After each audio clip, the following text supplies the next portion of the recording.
about the UK Independence Party, which was, albeit briefly, surpassed the Lib Dems in the polls to become Britain's third most popular party. The Eurozone debt crisis, faltering UK growth and criticism of the European Court of Human Rights have presented a perfect anti-EU storm. Perhaps, well, UKIP seem well placed to tap into the growing disenchantment with the other main political parties, but can they secure a breakthrough at next month's local elections? The party's leader, Nigel Farage, joins me now. Very good morning to you, Mr. Farage.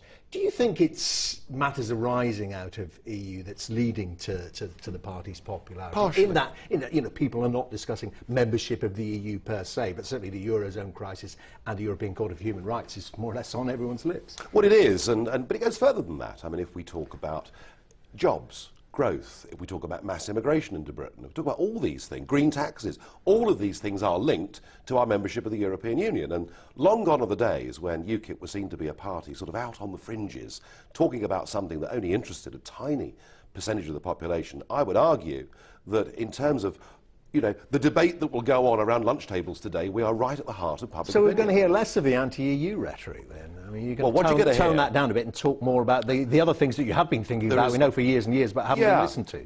We used to be talking about who governs Britain to try and wake people up to the fact that 75% of our laws were made somewhere else. What we're now talking about is how Britain should be governed once we have that independence back. I turned that around very nicely. I mean, there's also another element I mentioned in that introduction. I'm not sure how you'll take this. Are you perhaps the George Galloway of the right, in that there's an appetite for people here who aren't from the big parties anymore, who seem to connect in certain fashion with what people are thinking and doing?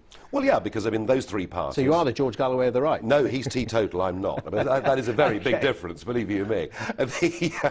No, I think we look at three parties, they look the same, they sound the same. Frankly, you can't put a cigarette paper between them on most major policy issues. So we have a political class who are increasingly being despised. OK, so what are you hearing then on the doorsteps in these local election campaigns? Of course, the London mayoral campaign. Well, you know, I've been Tory all my life, but never again. I've been Labour all my life, but never again. We used to vote Lib Dem as a protest vote, but hey, now they're part of the establishment. So there is a real hunger to look for something different to do. The key is this. Do people go out and vote UKIP simply as a protest vote, simply as a two fingers up to the establishment? Well, that is the danger. Or do they start going out and voting UKIP because they see what we've got is a radical policy platform for a new, renewed Britain? Now, if we can turn negative, I hate everybody, we're going to vote UKIP, into a positive, let's vote UKIP because they've got a vision for the future, then I think the rises you've seen recently in the polls will continue. But, I mean, have you got that thought-out manifesto already, and particularly on the issue of the economy? There seems to be a quite polarised debate on that because the parties are so close on so many other issues, but you've got this issue of deficit reduction, too far, too fast, or not. Where is UKIP? Well, we believe in growth, and we believe growth comes from the bottom up. We believe that the 4.2 million small businesses and sole traders in this country need the burden of regulation lifted off their backs. Health and safety, environmental, and particularly employment legislation. Well, we do hear that from the Conservative quarter. Yes, but they can't do anything about it because all of that legislation is made in Brussels.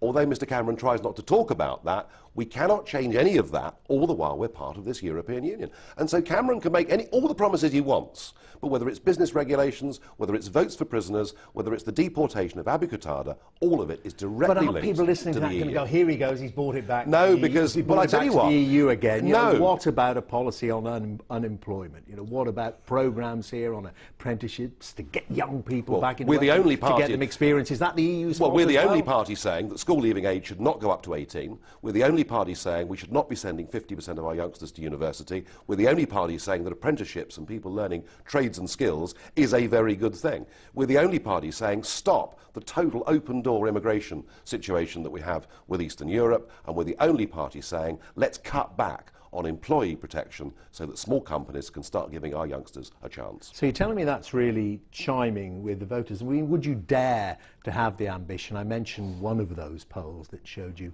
fairly briefly the neck and neck or ahead of the Liberal Democrats. Would you dare to have the ambition to push them permanently into fourth place? You do have the ambition. Well, it's not an ambition. I think it's an absolutely realistic goal.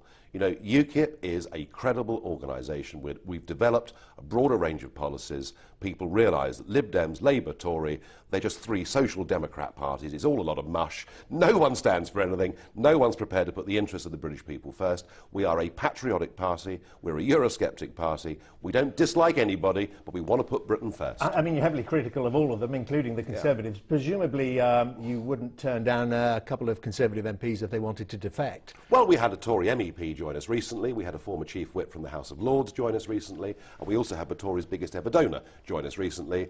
And if a couple of MPs want to come and join us, that'd be just great. OK, that's an invitation. Mr Farage, thank you very much indeed. Leader of UKIP there, Nigel Farage.